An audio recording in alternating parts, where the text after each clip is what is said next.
Olá, estamos juntos no curso Sistema de Registro de Preços, Contratação, Controle, Reajustes e Acréscimos. Seja bem-vinda, seja bem-vindo e espero que aproveite esse nosso encontro. Esse curso é uma realização do Observatório Social do Brasil, da Confederação das Associações Comerciais do Brasil e tem o apoio do SEBRAE. Eu me chamo Túlio Silveira, sou advogado e professor, milito na área do direito administrativo, nas licitações públicas e nos contratos administrativos.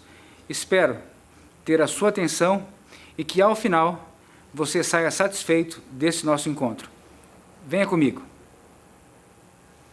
No curso de Sistema de Registro de Preços, nós trataremos de maneira objetiva o que é o seu fundamento legal, as suas características, quando usar, quem é quem no registro de preço, como é realizado, quem participa do registro de preço, a assinatura da ata, a revisão da ata, os acréscimos contratuais, o controle dessa ata de registro de preço e todos os assuntos relativos a esse procedimento especial de licitação para registro de preço e de fornecedores. Professor, basicamente o senhor já deu o conceito do que é sistema de registro de preço. Ainda não.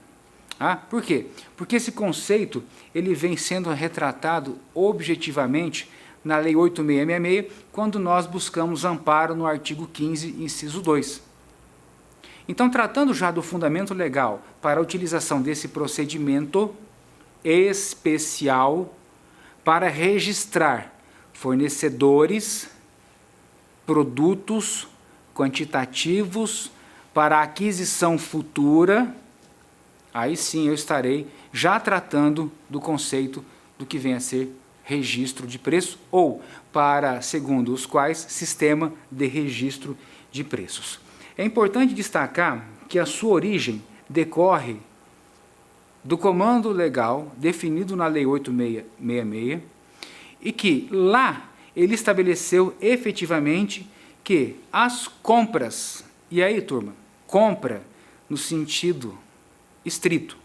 Por quê? Porque até então se falava só em compra. E aí buscar resgatar o conceito de compra que o artigo 6º da Lei 8.666 apresenta. Resumidamente, compra é toda aquisição remunerada, que pode ser realizada de uma só vez ou parceladamente. Então, produto, aquisição, produto pronto, produto a ser fabricado, produto de prateleira, e genericamente nós tratamos ali como as compras. Mas não é só isso. Por quê? Porque com o advento da Lei 10.520, quando se cria a modalidade de pregão, se estende a modalidade a realização do registro de preços para serviços. Olha que interessante. Então, o artigo 11 da Lei 10.520 de 2002 abre essa previsão legal para que as compras mais os serviços possam ser realizados por meio do sistema de registro de preços. Com o advento, então, da Lei 10.520 de 2002, as compras e contratações de bens e serviços comuns no âmbito da União, dos Estados, do Distrito Federal e dos municípios, quando efetuadas por meio do sistema de registro de preço, conforme previsto no artigo 15, podem adotar a modalidade de pregão. Então, veja significativo avanço que é apresentado com a edição da Lei 10.520, compra e serviço. Nessa perspectiva, eu costumo alertar aos meus alunos, aos meus orientandos, ao público em geral, que, ao estudar o sistema de registro de preço, nós devemos trazer a esse estudo não só a parte legal, a parte do fundamento legal, mas também trazer o que os tribunais de contas têm entendido sobre esse assunto. É de fundamental importância que você observe as determinações dos tribunais de contas, em especial o Tribunal de Contas da União, justamente em razão da súmula 222. Pois a súmula 222 estabelece que, quando o tribunal decidir sobre normas gerais de licitações e contratos, as quais venham a ser de competência privativa da União legislar, estas normas do tribunal, estes acordos, essas decisões, deverão ser acatadas pelos demais poderes dos estados, dos municípios e do Distrito Federal. Por quê? Porque estou tratando de norma geral, tá? E não quero aqui agora estabelecer com você um tratado sobre o que é norma geral, mas eu recomendo a leitura do professor Celso Antônio Bandeira de Mello, que vem trazer em minúcias essa classificação do que vem a ser uma norma geral ou do que vem a ser uma norma específica.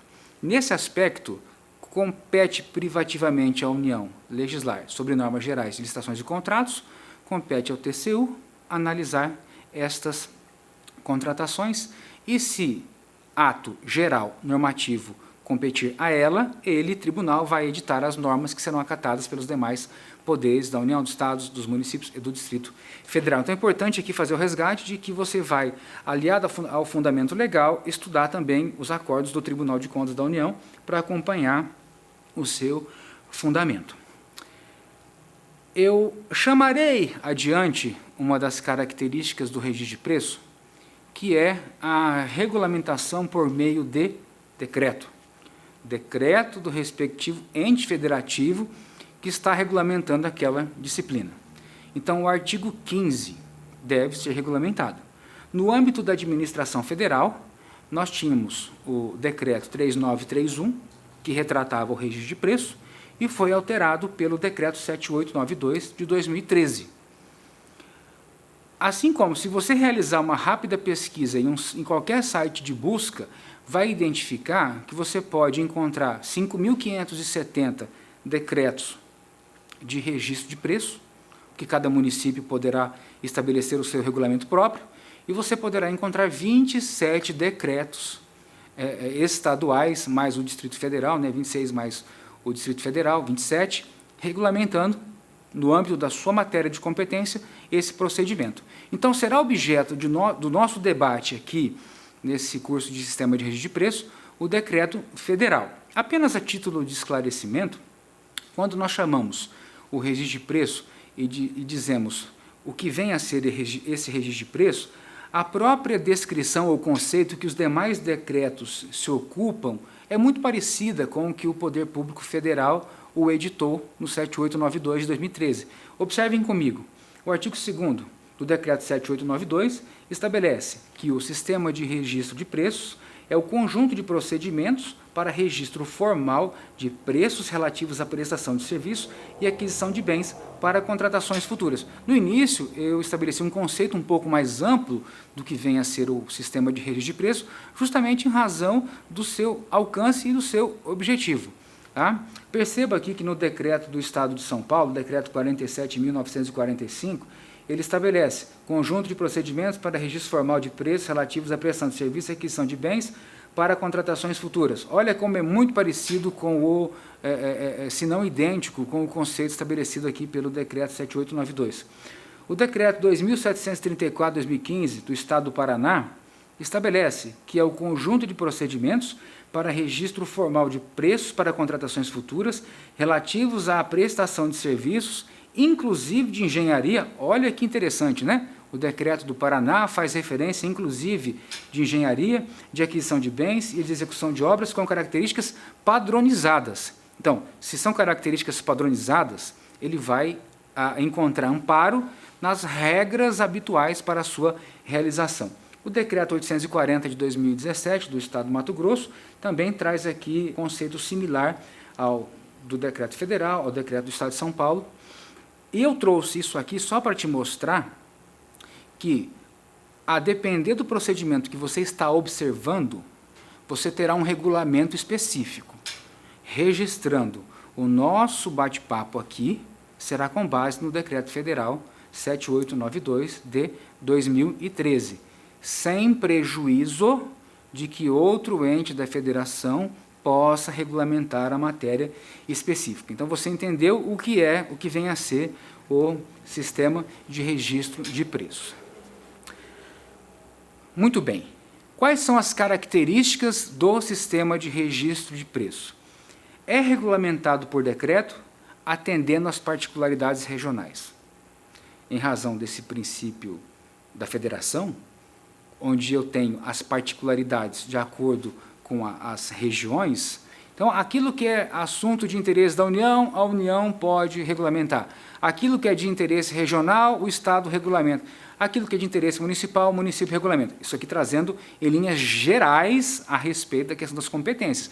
O assunto é muito mais extenso e muito mais árido, mas só para entender que uma das suas características é a regulamentação por decreto, atendendo às suas especificidades regionais. Outra característica: o registro de preço pode ser realizado por concorrência ou por pregão, presencial ou eletrônico. Túlio, espera um pouco. No início você disse que o sistema de registro de preço é um procedimento especial de licitação para registrar preço, produto, quantidade para aquisição futura. Realmente, você não disse como ele seria realizado. Ele será realizado ou por concorrência ou por pregão. Por quê? Porque registro de preço, pessoal, não é modalidade de licitação. É procedimento especial que será realizado ou por meio da concorrência ou por meio do pregão, sendo este pregão presencial ou eletrônico. E aí você já deve ter observado que eu também posso ter vários decretos regulamentando a utilização do pregão. Por exemplo, no âmbito federal, o decreto 5.450 de 2005 estabelece que o pregão é obrigatório para aquisição de bens e serviços comuns, preferencialmente em sua forma eletrônica. Então, cabe aí a cada ente da federação instituir o seu regulamento de pregão especificamente. Uns podem tornar obrigatório o pregão eletrônico, outros tornar obrigatório o pregão, preferencialmente a sua forma eletrônica, para poder realizar esse procedimento, ok? Então, você sabe que o registro de preço não é modalidade de licitação. Ele será realizado por meio da concorrência ou do pregão. Lembrando que ele obrigatoriamente terá um sistema de controle e atualização dos preços registrados. Nesse aspecto específico aqui, eu quero chamar a sua atenção em um ponto. Quando nós mencionamos sistema de controle e atualização dos preços registrados, é importante que você volte lá atrás e entenda que os critérios de reajustamento dos preços devem observar uma regra. E a regra é que estes objetos terão seus preços fixos e reajustáveis durante um ano. Por quê? Porque atualmente vigora em nosso sistema jurídico que nessa contratação, nesse registro, o preço é fixo e irreajustável. Túlio, tem um problema. Mas e se nós, lá na frente, encontrarmos uma variação monetária, que haja necessidade da elevação dos custos, haja necessidade da diminuição do preço? Eu vou tratar com isso com você lá na frente. Mas ele não é o reajuste lá do contrato, porque nós estamos ainda a tratar de ata de registro de preço. Porque a ata é o documento que será gerado após a conclusão dessa licitação. Ok? Então, muito cuidado quando nós tratarmos da atualização dos preços registrados. Esse registro de preço, ou a denominada ata de registro de preço, terá validade não superior a um ano. Quando nós tratarmos da ata, aqui nesse nosso curso, eu vou te mostrar que a ata tem característica própria. Ela não é um contrato administrativo. Ela é nada mais, nada menos um documento vinculativo, obrigacional para prestação futura. Ela não tem as disposições do contrato administrativo. Ela é um documento apartado, celebrado antes do contrato e depois de finalizada a licitação, ok? Aí você tem essa ata, que ela é assinada por todos os participantes, pelos fornecedores registrados. Ali se registra preço, especificação técnica, condição de entrega, local de entrega, prazo de entrega, enfim, todas as obrigações decorrentes naquela relação. Então, a validade da ata não será superior a um ano. Então, eu posso assinar uma ata, de acordo com o que está previsto no edital, com validade de 3 meses. Posso renová-la por mais 3, desde que não exceda a um ano.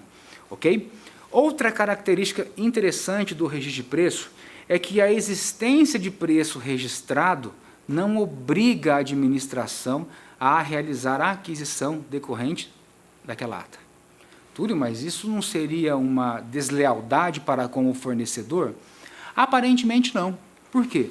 Porque o próprio fornecedor, ao participar do sistema de registro de preço, já toma conhecimento no edital que a administração não tem obrigação nenhuma de realizar a aquisição daquela ata. Abro um parêntese, só para você estabelecer uma distinção. Se eu celebro um contrato administrativo, finalizou a licitação, não é registro de preço, a administração assina um contrato administrativo comigo, ela tem a obrigação de realizar aquela aquisição de pelo menos 75% do quantitativo do objeto ali disciplinado. Como assim, Túlio? Por quê? Porque no contrato administrativo, o contratado é obrigado a aceitar, nas mesmas condições, os acréscimos ou supressões que se fizerem dentro do limite. Ou seja, a administração chega e tem um contrato vigendo e ela não está alegando fato superveniente nem interesse público para rescindir aquele contrato, mas simplesmente ela não tem mais condição de manter aquele contrato vigendo. E ela chama a alteração contratual para diminuição. Você, empresário, contratado, é obrigado a aceitar os acréscimos ou supressões até o limite. Quais são os limites do parágrafo 1º do artigo 65 da Lei 8.666? 25% para aquisição de obras, serviços e compras, até 50% para reforma de edifício ou de equipamento. Ou seja, acréscimo e supressão. Então, nesse parêntese que eu pedi para você abrir aqui agora, é para entender que no contrato a administração tem a obrigação de realizar a aquisição. Na ata de registro de preço, que não é contrato, ela não tem essa obrigação de realizar a aquisição de nenhuma unidade. Mas qual seria a fundamentação legal para que ela realizasse o registro de preço e não realizasse a contratação? A evolução da especificação técnica do produto, a mudança de condições do material ou de quantitativos, a desnecessidade de uma determinada parcela daquele material ou da sua totalidade, depende dos motivos que ela, porventura, venha a estabelecer para que não realize as aquisições. Mas o seu silêncio já seria motivo suficiente para que ela estabelecesse o quê? Não vou realizar nenhuma aquisição decorrente dessa ata de registro de preço. É uma das características previstas lá no artigo 15 da Lei 8.666. Já dissemos, esse registro de preço gera uma ata chamada ata de registro de preço. É criada a figura do órgão gerenciador, a figura dos órgãos participantes, existe a figura do participante extraordinário, que vocês já devem ter ouvido falar, que ele é genericamente ou comumente conhecido como carona. Existem os fornecedores registrados. Com o decreto 7892 e suas alterações, houve a criação do famoso cadastro reserva no registro de preço, e qualquer cidadão pode impugnar o preço constante do quadro geral que é disponibilizado.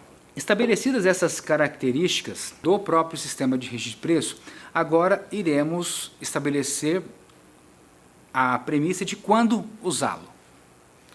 O registro de preço pode ser utilizado para qualquer caso e em qualquer situação no âmbito federal? Essa é uma pergunta muito recorrente. Tá? O artigo 3º do decreto 7892 relaciona 4 condições para a sua utilização. E vocês observaram comigo como fazem sentido. Por quê? Porque se eu penso no registro de preço para aquisição futura, onde eu não tenho a ideia da quantidade exata, ou se eu tenho que atender a mais de um órgão ou entidade, ou se eu vou atender a mais de um programa de governo, ou se eu vou atender a mais de um órgão ou entidade, ali eu tenho reunidas as características para a utilização do registro de preço. Observe comigo. Quando usar o registro de preço? Quando, pelas características do bem ou serviço, houver necessidade de contratações frequentes. É aqui que nós chamamos o famoso almoxarifado virtual da administração.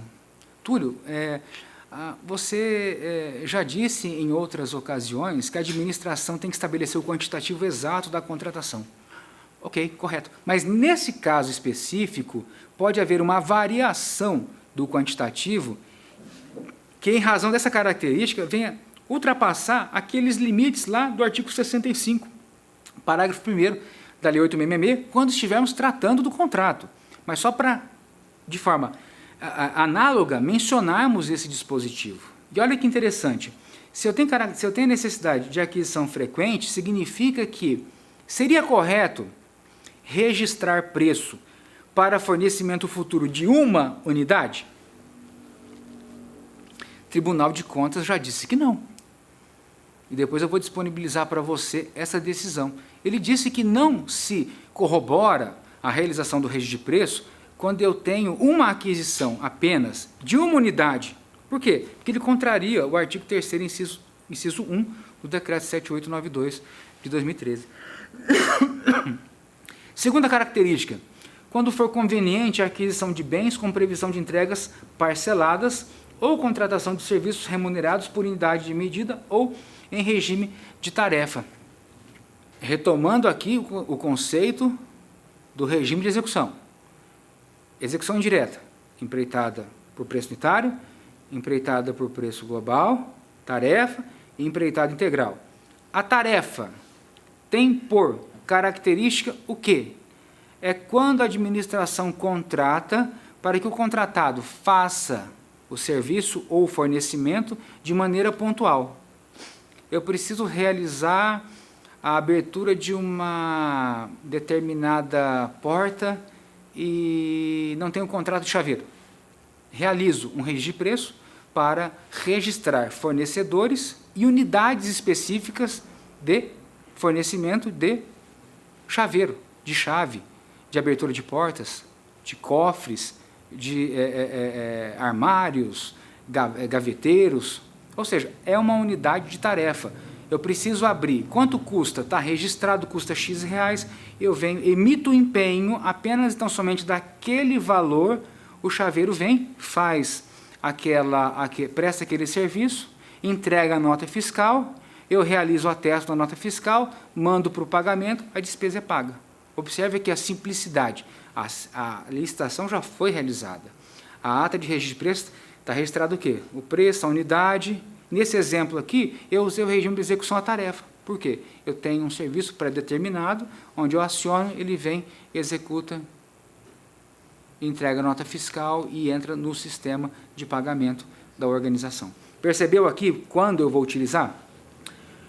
O terceiro item, quando for conveniente a aquisição de bens ou contratação de serviços para atendimento a mais de um órgão ou entidade ou programas de governo. O que significa isso na prática? Eu tenho vários ministérios, várias autarquias, várias empresas públicas que demandam o mesmo objeto. Exemplo, aquisição de caneta esferográfica. Eu posso muito bem realizar um registro de preço, onde eu tenho a definição das quantidades, tenho a definição de quem participa, as estimativas que estão participando, faço a licitação, ao final tenho a ata, e aí conforme for surgindo a demanda, para a autarquia A, B, C, D, empresa pública A, B, C, D, ou até mesmo para a administração direta, vai se realizando as aquisições. A quarta condição de como nós podemos utilizar o registro de preço, quando, pela natureza do objeto, não for possível definir previamente o quantitativo a ser demandado pela administração. Olha que interessante, vou usar o mesmo exemplo do chaveiro. Eu não tenho como demandar de forma exata quantas portas, quantos gaveteiros, quantos cofres, quantos armários, quantos deverão ser realizados. Eu tenho uma estimativa. E como é que eu faço essa estimativa?